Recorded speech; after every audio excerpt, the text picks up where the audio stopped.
నా పేరు లలిత అండి. మా బాబు ఉదయ్ కిరణ్ 67 ర్యాంకు. మేము మారుమూల పల్లెటూరు నుండి చాలా అంటే చాలా రోజుసరి నెలసరి కాకుండా రోజుసరి బతుకుదేరు మీద మేము మా పిల్లల్ని ఫస్ట్ ఊర్లో తెలుగు మీడియం నుండి ఇంగ్లీష్ మీడియం చదివించాలని ఇక్కడికి సిటీకి వచ్చి చెరొక జాబ్ చేసుకుంటూ మా వంతు కష్టం మేమేదో కష్టపడ్డాము. మా పిల్లల తరపున మేము ఎంత కష్టానికైనా సరే అని మేము కష్టపడి రాత్రంతా నిద్ర లేకుండా కూడా మేము కష్టపడ్డాం. సర్లే ఇంతటితో మా బరువు బాధ్యతలు మాకు అయిపోయినాయి. మా కష్టాలు అనేవి మా వరకే అనుకున్నాం. కానీ మా పిల్లలు వచ్చేసి ఇప్పటి వరకు 3 దసరాల నుండి మా బాబు ఒక్కరోజు కూడా మాతో స్టే చేయలేడండి. అంత కష్టపడ్డాడు. డే అండ్ నైట్ బాబు తిన్నాడా పడుకున్నాడా ఇదే టెన్షన్ మాకు.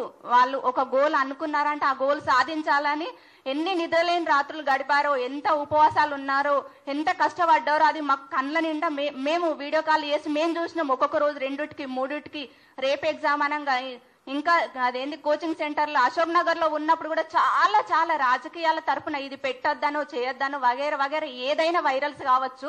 కానీ దాని ప్రభావం కూడా పిల్లల మీద చదువుకోకుండా డిస్టర్బెన్స్ అయింది. అయినా కూడా కోచింగ్ సెంటర్ల నుండి మా బాబు బయటకు రాలేడు. తన జీవితం ఏంది, తన పట్టుదల ఏంది, తన కృషి ఏంది అని తను మాత్రం స్ట్రాంగ్ గా ఉన్నాడు.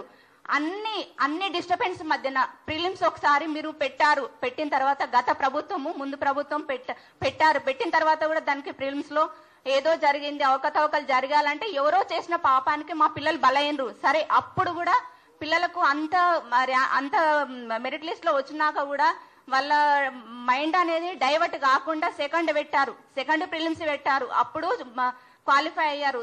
అప్పుడు తమ్ము లేదన్నారు. అంతా ఎవరి మిస్టేక్స్, పిల్లల మిస్టేక్స్ కాదు కదా.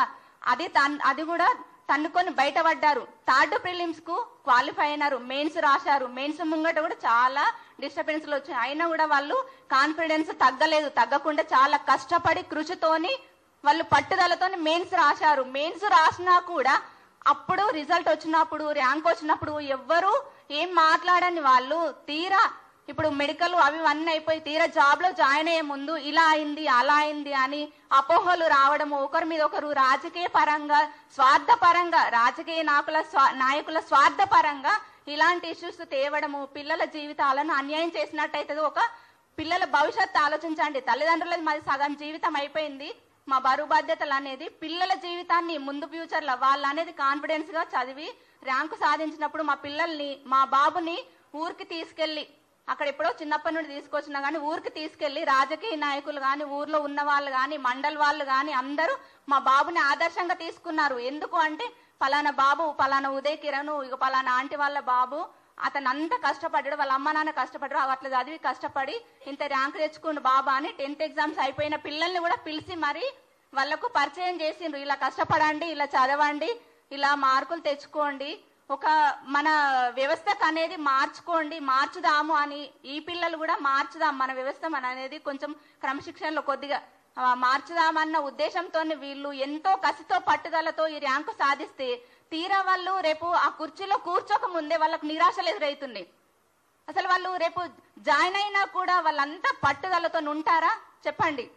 తినే అన్నాన్ని నోట్లోకి పోయే ముందు కింద పడేసినట్టు అయిపోతుంది వాళ్ళకు. చెప్పండి, అది వేరుకొని తిమ్మంటారా? ఆ అన్నం కింద పడ్డ అన్నాన్ని వేరుకొని తింటారా? ఆ వేరుకొని తిన్నా మళ్ళీ ఎగ్జామ్ పెట్టాలి అని అంటున్నారు. సపోజ్ న్యాయ వ్యవస్థను నేను తప్పు పట్టట్లేదు, న్యాయానికి ఎప్పుడు అభినందనలు, మేము అందరినీ గౌరవిస్తాం, మీడియా వాళ్ళని గౌరవిస్తున్నాను, న్యాయ వ్యవస్థను గౌరవిస్తున్నాను. కింద పడ్డ అన్నాన్ని మళ్ళీ తిరిగి తినండి అంటున్నారు, రాయండి అంటున్నారు. 3 సార్లు ప్రిలిమ్స్ రాసి మెయిన్ ఎగ్జామ్స్ రాసి రిజల్ట్ వచ్చి ర్యాంక్ వచ్చి మెడికల్ అయిన తర్వాత నమ్మకం లేనిది రేపు ఎగ్జామ్ పెట్టి నమ్మకము మళ్ళీ ఎగ్జామ్ పెట్టి క్వాలిఫై అయినాక నమ్మకం ఉంటుందని గ్యారంటీ అని చెప్పండి. ఏ రాజకీయ నాయకులు దీనికి అండగా ఉంటారు చెప్పండి? రాజకీయ వ్యవస్థలో చేసుకోండి, విద్యార్థుల మీద రుద్దకండి దయచేసి. నేను ఏ పార్టీని ఉద్దేశించి మాట్లాడతట్లేదు, నా పిల్లల భవిష్యత్తు గురించే, మా ఇక్కడ ఉన్న అందరు తల్లిదండ్రుల పిల్లల భవిష్యత్తు గురించే మాట్లాడుతున్నాము. ఇది ఒక్కటి మాత్రమే పరిగణించండి. మీరు ఏ పార్టీలు ఏంటి అని నేను ఎవరిని తప్పు పట్టట్లేదు. నేను నా బాధతో నా పిల్లలు ఇక్కడ ఉన్న ప్రతి ఒక్క పిల్లలు తల్లిదండ్రుల బాధతో అంటారు. 3 కోట్లు అంటున్నారు. 3 కోట్లు కాదు 30 లక్షలు కూడా బ్యాంక్ బ్యాలెన్స్ చూపించండి. ఎవరినో ఉద్దేశించి మాట్లాడట్లేదు. ఈ 3 కోట్లు అనేది ఎంత అసలు పిల్లల్ని సంస్కారంతో పెంచి ర్యాంకులు సాధించి పట్టుదలతో సాధిస్తే ఇవాళ ఎంత దౌర్భాగ్య స్థితి 3 కోట్లు పెట్టి ఎగ్జామ్ వచ్చిండు, జాబ్ వచ్చింది అంటే అది ఎంత తలదించుకోలేని పరిస్థితి. రోడ్డున పడ్డట్టు అనిపిస్తుంది. తప్పు చేసి రోడ్డు పడినట్టు కాదు, ర్యాంకు తెచ్చుకొని మా పిల్లలు మేము రోడ్డు పడినట్టు అనిపిస్తుంది. మా బాధలు అర్థం చేసుకోండి. ఈ విషయాన్ని మీరందరూ ప్రతి ఒక్కరు అందరినీ కలవాలంటే కలవలేరు. ఏ సీఎంను కానీ ఇంకా ముందు ప్రభుత్వాలను కానీ ఇప్పుడున్న ప్రభుత్వాలు ఎవరిని తప్పుపడట్లేదు. వ్యవస్థ అనేది, సిస్టమ్ అనేది మారాలి. ఇప్పుడు ఇంతకు ముందు పిల్లలు, ఇప్పుడు మొన్న 10th అయిపోయిన పిల్లలు, ఇంతకు ముందు పిల్లలు, మా ఫ్యామిలీ పెద్ద ఫ్యామిలీ, మా పిల్లలందరికీ మా బాబుని ఆదర్శంగా చూపించిండ్రు. ఇలా చదవాలి, ఇలా రాయాలని. రేపు పిల్లలు ఏమనుకుంటారు, మా బాబుకి జాబ్ వచ్చినా కూడా గవర్నమెంట్ జాబ్ అనేది నమ్మకం పోతుంది. గవర్నమెంట్ జాబ్ నెక్స్ట్ నోటిఫికేషన్ పడ్డాక ఇంతమంది అటెండ్ చేస్తారన్న గ్యారంటీ నాకు లేదు. అలా బాధ అనిపిస్తుంది. ఎందుకంటే ర్యాంక్ వచ్చి మెడికల్ అయ్యి అన్నయ్య ఇంకా కూడా జాబ్ వస్తుందని గ్యారంటీ లేదు. రేపు నోటిఫికేషన్ పడ్డాక కూడా వీళ్ళు రాస్తారని గ్యారంటీ ఏముంది? వాళ్ళకి నమ్మకం ఉంటుందా? ఫిజికల్ గా వాళ్ళు స్ట్రాంగ్ ఉంటారా? ఇది 4th time. Prelims 3 times, mains 1 time, 4th time. వాళ్ళ మైండ్ అంతా ఉంటుందా? కాన్ఫిడెన్స్ కోల్పోరా? ఎందుకు ఇవన్నీ? ఎందుకు?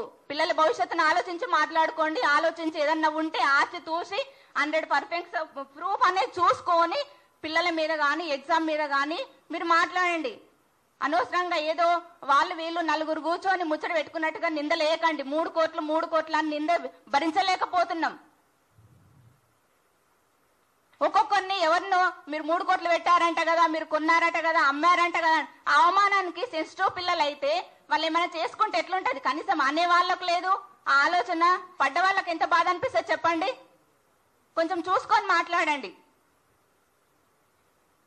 పిల్లల భవిష్యత్తు గురించి ఈ విషయం అనేది రేపు ముందు తరానికి ఇలాంటి పిల్లల్ని తయారు చేయాలంటే తయారు చేయలేరు. ఏ సాఫ్ట్వేర్ ఫీల్డ్లో అయినా హాయిగా జాబ్ వస్తుంది అనుకుంటారు. గవర్నమెంట్ ఎంప్లాయీస్ ని ఎవరు తీర్చిదిద్దలేరు. ఇంత కాన్ఫిడెన్స్ తగ్గిపోతుంది, పిల్లల్లో తగ్గిపోతుంది, తల్లిదండ్రులకు తగ్గిపోతుంది.